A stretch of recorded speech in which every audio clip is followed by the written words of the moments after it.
Waheguru Ji Ka Khalsa, Waheguru Ji Ki Fateh. The Sikh Channel team are very pleased to be at the home of Paul Bassi, CBE. We're joined by Paul and we want to find out more about him, his past, his family history, but also we'll be discussing his new book. Paul, thank you very much for inviting the Sikh Channel to your home. And before we just discuss your book, perhaps we can start with yourself, your early life, because you were born in West Bromwich in the Birmingham area, but you spent some time in West London. So can you take us through your childhood? I was born at what was Dudley Road Hospital and now City Road. Grew up here till I was about 5, and then, like a lot of people in the Midlands, my parents moved to London because back in the 60s and 70s the streets of London were paved with gold, and they moved there to better themselves, a little bit like their parents moved from India to England. They moved from Birmingham to London. I grew up there, I went to school there, my parents started their businesses there, and then about 18 I then got a place at college back here in Birmingham, and I've stayed here ever since. And growing up in the 60s and 70s, what are your memories? Was it a time of hardship for you? Looking back on it, you don't realise that we came from a immigrant working class family, because being Jat Sikhs, we're very proud. I certainly had no idea that we were working class. I was never threatened by anybody. But again, reflecting on it, it was a very different society from the society we live in today. I've lived through riots, I've lived through racism, I've been called a Paki many times, but I stood up to it, and really that went away from me. So I grew up in a world that was very racist and very discriminative. And before your parents, it was your grandfather who actually made the step to take the family out of the Punjab, Bhagat Singh Bassi. Can you tell us about his journey? My grandfather was a twin, and like many people, with the British having done what they did in India, needed to get out and prosper. His brother and he went to get a visa. I understand, because these are just stories that have been told to me, that one of them got a visa for the UK, the other got a visa for Argentina. They never saw each other again, and of course my grandfather's story continued in the UK, and my parents were here, got married, and we've obviously followed on since. And देखिए थोड़े ਜਿਹੜੇ ਬਜ਼ੁਰਗ ਸੀ ਭਗਤ ਸਿੰਘ ਬੱਸੀ, your grandfather, ਉਹਨਾਂ ਦੀ ਕੀ ਦੇਣ ਸੀ in your life? What influence, what impact did he have upon your life? Because I've looked at your book and I've read it, and his name does feature quite prominently in your book. Yeah, I think I mentioned my grandfather because that was the start of the journey. The truth is that actually I've had a big influence upon me really by Sikhism. My grandmother was very devout. I used to go to what I believe was the first Sikh temple in England, which was number 11 Beaconsfield Road. It was a small house. My parents had a corner shop at 1 Beaconsfield Road. So going to the temple, being around it, getting humility, getting a hard work ethic, it's something that stayed with me, and hopefully we've passed that on to our children as well. The opening line of your book in the first chapter refers to your Sikh faith, and that's given you a lot of grounding and inspiration. And as you mentioned, that's come from your grandmother. And in terms of looking forward, what legacy or attachment to the Sikh faith will the future Bassi generations have? I think the children going forward, whilst their fluency in Punjabi isn't what we'd all like it to be, actually their faith in Sikhism is very strong. They attend all the family functions. I'm sure they all pray. If they have good fortune, they respect it. But the one thing we've got with our children is they're very humble. They have a lot of humility. And really that does come from the Sikhism. I mean, our boys don't drive around in Ferraris and what have you.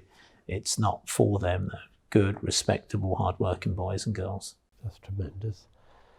If you speak about your career and your business, you're a serial property entrepreneur, and your book is about being a property entrepreneur. Can you take us through the key elements of your career. Where did it all start? Was it a moment when you started on the path of property? Well, my father was always in property from when I was a young lad. My middle brother and I were often his work team, so he'd buy a small rundown house. We'd be stripping the walls or ripping out the back garden. Then my father moved on to buying parades of shops, and clearly that influence was around me. So having graduated with a business studies diploma, I then moved on to working for investment brokers in Birmingham. I moved on from there to set up our own business with my partner, and that business has grown. Today we are quite a diversified business. So whilst we're in real estate, we have bridging finance, we have care homes, we have a very successful chain of restaurants called Asher's, which I'm very proud of, and we have a flooring business interest. So we are real estate, but actually we're quite a diversified business going forward. And this book, why this book? Why now? Because you're still in your prime, you're still relatively young, you've got many more decades of work to come and experiences in life. Is this book premature, do you think? No, well, I was asked to do a book in my 30s. I was then asked to do the book in my 40s, and I didn't think I was ready for any of those. I really didn't feel that I had anything to offer. Well, in a couple of years' time, I'll be 60. So I felt now was the time to record the journey that our business has gone on, to record the journey that my family's gone on. In addition to that, I think it's very important that when you've been blessed as I have, that you share the experiences and the knowledge that you picked up over the years with others to help them fulfill their potential. And lastly, it's a great way to raise a lot of money for charity. So all my profits will be going to our charitable trust. That's tremendous. So there could be possibly a second book to follow, a sequel, because there'll be a few chapters missing from the complete Paul Bassi story. Yeah, well, I've learned in life you never say never, but certainly there are no plans to do another book. This is a box ticked. There are many other things on my bucket list that I'd like to do, but if the opportunity to write another book arrives, I wouldn't close the door on that, but certainly there are no plans to do so at the moment. And brick by brick, it's rooted in your property business, and as a property man, a very successful property entrepreneur, you want to impart and give something back to other people. What's the key motivation for this book? The key motivation really is to pass on the knowledge that I've learned. You don't realise that you become a role model, you just become one. People come along and ask for advice. I've got so many things to do that the best thing to do was put the advice in a book and say, well, here you are, get on with it. There was no other motivation than that. And although the title sounds like it's all about property, actually building a successful life, whether you want to be in business, whether you want to be a school teacher, whether you want to be a lecturer or anything you want to be, my philosophy is that, it's not an overnight project. To me, overnight success is about 15 years, and you build your career brick by brick, and that's really what the ethos of the book is. You also speak about Girth Guru, one of the 3 golden principles to life in the Sikh faith, and you've always worked in an honest and hard fashion. Has that been a secret of your success? I've only worked in a fashion that I felt very comfortable with. I am brutally honest, I'm brutally direct. I will answer your question. A few people have said, do you fancy going into politics? I wouldn't make a good politician. I'm too direct, I'm too honest, I answer questions. So running our business in a very honest, direct way is just an enlargement of my Sikh roots. I really don't know how to be any different, and I don't expect ever to change. And if somebody was to purchase this book and to read it, would it help them in business generally, in particular in property? Are there some real golden nuggets in there? Yeah, well, I've set out in the latter part of the book what I believe you should do in terms of property investment, but it tells you what you ought to do in terms of your career. I have no doubt the number of people who have read the book, very favourable responses, and they've all said it's really got them thinking. And in fact, I've said in a couple of interviews, if the book doesn't make an impact on you, I'll give you your money back. I'm that confident that it's going to be well received.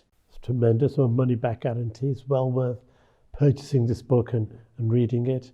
And going forward in terms of your business, because you're at a height of success, do you think there's anywhere left to go, or are you now content to look at other areas of life, for example, media and publishing? Well, success is a very relative thing. One of my favourite sayings is that no man is a success unto himself. And although other people will see me as successful, and I recognise that actually in my own being, there's a lot to do. The businesses are growing. The next generation of both management and family are coming through. So to support and mentor them is very important. The world is an ever-changing place. There'll be more opportunities. There'll be more things for us to capitalise upon. So it's more of the same. We're not going to dramatically change what we do. That's tremendous. And in terms of yourself, your personal life, what are your interests? How do you relax and spend your leisure time? But all my leisure time is spent with my wife, my children. We're fortunate enough to have sort of property elsewhere in the world, so we enjoy that. Try and keep fit, try and do my daily steps like everybody else, watch my diet. I'm a very normal, hard-working Sikh guy who's been fortunate enough to be good at making money. And in terms of seva and service to the community and others less fortunate, how important is charity work to you? But well, I've said before, a business has a responsibility to its shareholders, a responsibility to its staff, its clients, and has a big responsibility to its community. So we've had a charitable trust for many years now. We've supported over 250 different organisations, and I'd like to think that that'll grow and grow over the years. And that gives me as much pleasure as making the next deal, receiving the next cheque. And now you're still very much based in the Midlands, and whilst your family come from the Punjab, your heart is very much in the Midlands, and you've travelled a lot. Is there something special about Punjabis in the Midlands, do you think, particularly in terms of their family and their community roots? I think my heart is probably still in Punjab, even though I was never born there. It's just in my DNA. I think what the Midlands has, and why so many immigrants settle here, is that they landed here full of hope, full of fear in equal proportion. There's something about the Midlands hard work ethic that particularly Punjabis and Sikhs identify with, they feel comfortable with. And that's why so many of them have settled here. For me, I'm lucky enough to live wherever I want. I choose to live here. I think we've got a lot of great people. And just on Birmingham and the Midlands, it's had a tough time over the last 3 or 4 decades. But today, Birmingham really is tomorrow's London. We've got HSBC headquartered here, PwC, we have HS2, we've got the Commonwealth Games, we've got a new train station, a new airport extension. As an investor, Birmingham is a great place to put your capital, a great place to build a career. That's tremendous. And Paul, would you be willing to share some elements of your book with our viewers in terms of what advice you have given? Are there any particular points you could pick out for us from the book? I think the 3 main pieces of advice is, number 1, understand your big picture, understand what the end game is, and don't be scared to make that as big or small as you want it to be. Secondly, you have to surround yourself with great people. I get the attention, but the truth is everybody around me does all the heavy lifting and the hard work. And without them, actually, I'd be lost. So I surround myself with great people. And lastly, I think you have to share the cake. And this is something Indian businesses don't always get right. By cake, I don't mean just pay them well. That's a given. Bonus them well, incentivize them, but also give them the recognition, give them the credit, allow them to be creative. And on that business, they'll treat your business like their business. And I would rather have a small slice of a big cake than the whole of a very small cake. That's very good advice, Paul, and we can see you've put that into effect because, as you mentioned, most Indian businesses tend to stay in a private form, in the hands of the family, in private ownership, but your business is in the public domain. Can you please explain that for us? So we do have a number of private businesses that are run by my son and nephew. My full-time job is CEO of REI PLC, so we're publicly listed on the London Stock Exchange. And what that is that I went to London with our skill set. I offered to put £10 million into a business, and the city put in £100 million. So with that £100+ million, I was able to buy a lot of real estate in the financial crisis. And I talk in the book about never waste the crisis, because that's the moment of opportunity. So a public company is where you have external shareholders, quite a strict regime on how you run the business. You're accountable to those shareholders and the media, but it does allow you the opportunity to fast track your business because you get so much extra capital. And that's how we've grown our business. And of course, the shares are traded on the stock exchange. And I do think more and more young Indian businesses, Sikh businesses, will go there because the city likes the work ethic, the honesty, the integrity of Sikh and Asian businesses. That's tremendous. Perhaps you can come back to the Sikh channel, tell us more about a public listed company and help other Sikh businesses access capital and growth. And in terms of a public interest business, do you feel you've lost any element of control? Because often the business will stay with the family and with the founder because they want control. So do you still feel in control of the company? The private side, I don't want to have control of my businesses. That's not healthy. I need the management to have the flair and ability to grow the business that I want. I'm not interested in control. I understand the point you're trying to make with a public company. Actually, I view what you view as controls, I view them as very healthy disciplines. Reporting, accounting, formatting, reports, etc. So I feel very in control because I'm confident in my ability. I'm confident in the people that have surrounded me and our ability to deliver for our shareholders. The Paul Bassi we see today is a successful, confident entrepreneur.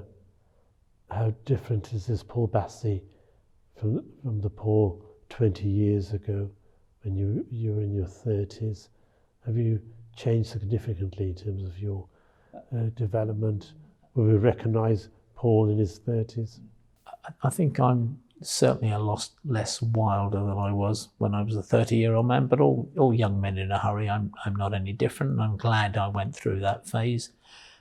Today I'm inherently the same man. I really haven't changed much. If you speak to my closest friends, and I've had the same friends for a long, long time, I'm still the same boy that they knew. In fact, I still think I'm a boy in my own head. Am I calmer? Am I a bit wiser? Am I a bit more experienced? Well, of course I am. That's tremendous. And the Paul Bassi in another 20 years' time, now that you've started on this journey, you've made an offering through this book for other people to share your life and to learn from your success. Where do you think that Paul Bassi will be? What sort of Paul Bassi will we see in a couple of decades? I'm very happy to be the same Paul Bassi. I don't want to change. There's nothing in my life that troubles me.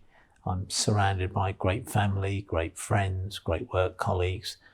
There's lots more for me to do. When opportunities rise, we'll meet them.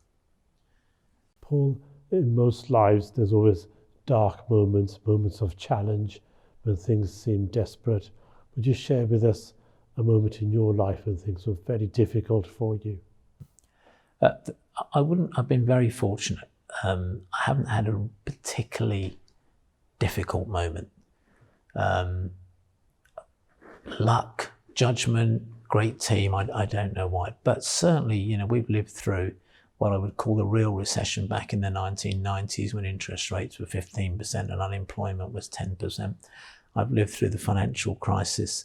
There have been tough days at the office. Don't get me wrong. We have lost big money on a couple of occasions, but we're big boys. You lose money, you make money. I don't have a party when I make money. I don't cry when we lose money.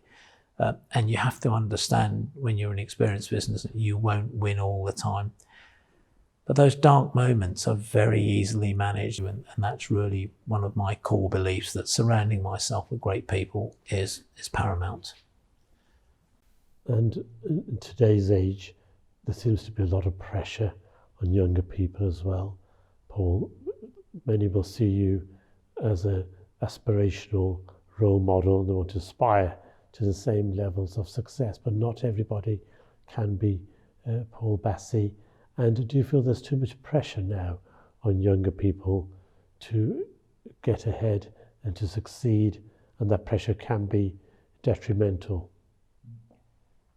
I think there's always been pressure on young men and women to do well. It's just exposed more through media and social media, etc.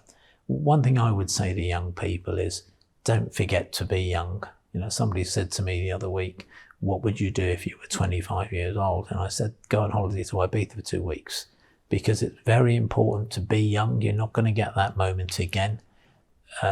Success, and it's very relative, is about you. Just because the next man has made this money or achieved this or that, or the girl, it doesn't matter. It's about what success means to you. And I would say just be yourself, succeed to whichever level you wish to. And, you know, if you're feeling a bit of pressure, speak to somebody. There'll be somebody there to talk to. You know, family members, external members, people will be very supportive. That's tremendous. Thank you, Paul. I look forward to sharing your book with some of my family and friends who will be very pleased to read it. I certainly found it an intriguing read, and very useful, and very practical, very grounded, I think, is what I took away from this. I want to thank you for inviting Sikh Channel to your home and for sharing your life with us. We wish you well for the future. Please do keep in touch, and we'd like to hear from you on a regular basis. Okay, thank you.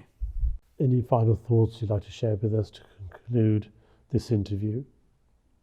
I suppose the audience is a Sikh audience. My final words would be that actually we're all blessed that the principles of our Sikh religion are hard work, our honesty, our integrity, and really I would just say keep following our Sikh roots and actually everything will be absolutely fine. That's tremendous. Thank you very much, Paul. Thank you.